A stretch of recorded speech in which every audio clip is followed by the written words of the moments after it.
Making a video response to Atheism and Death by Roderick Usher, 1849. You may notice I'm wearing a suit today.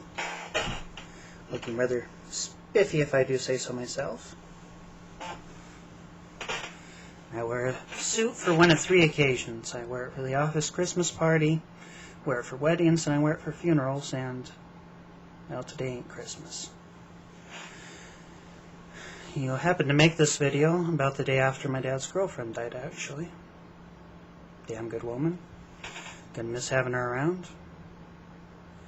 I don't believe she's looking down on me with a smile on her face, as many people at the memorial service uttered lines similar to that.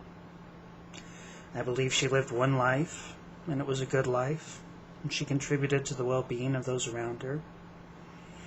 I saw the effect she had on the lives of those around her at the funeral. I saw coworkers that hadn't worked with her for years that came over because she had made an impact on them.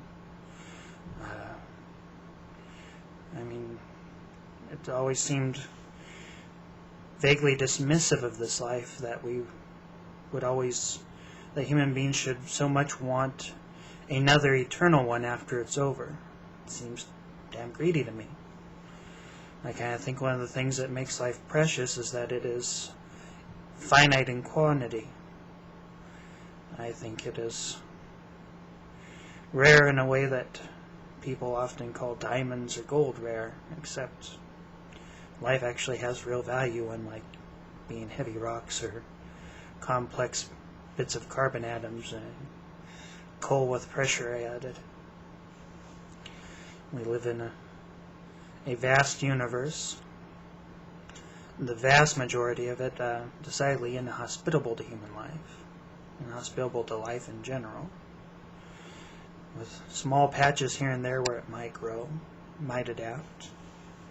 Big universe, who knows, we could have sibling races out there.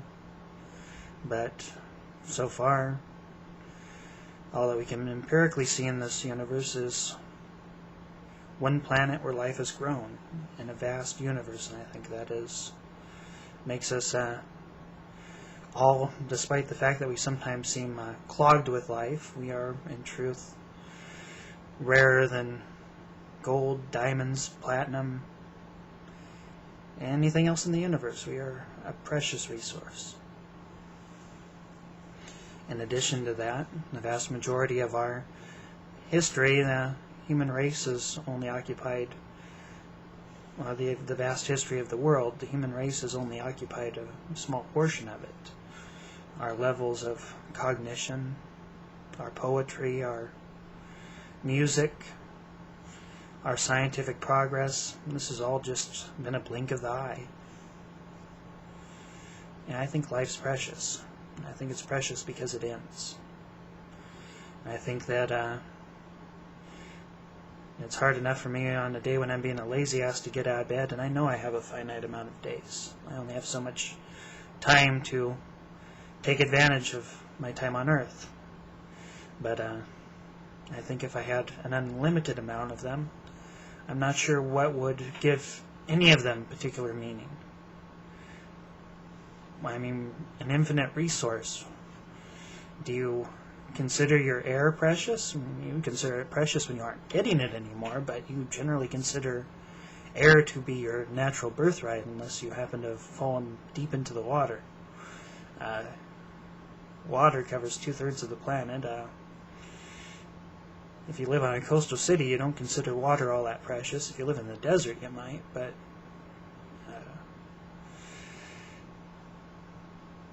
you have, 100 years max, maybe a bit more, maybe a bit less, maybe a lot less. She only got 50. But you only get so many. Every one that passes is one you ain't getting back. So you gotta make the most of them. Does death scare me? I used to when I was like 7. When I was 7, I had bad asthma. Still have bad asthma, and I used to wonder if I was going to suffocate to death in my sleep. And at some point I had to realize that either it was going to happen or it wasn't, and ever since I made that realization, death's been a concept that's held less and less dear to me. These days, I find the thought of my death a comfort. Human bodies, heart, always beating, always working, pounding away, lungs expanding, letting go, neurons firing. When you sleep, your muscles even then move you around to reposition you so that you don't get pressure ulcers. You don't get blood flow cut off to areas with extended pressure on them. We always work. We never truly rest. Death to me sounds like the ultimate form of rest. It sounds like all the rest that we don't get when we live. Admittedly, I don't think there's anything beyond the rest. It's a rest so complete that you aren't even there for it.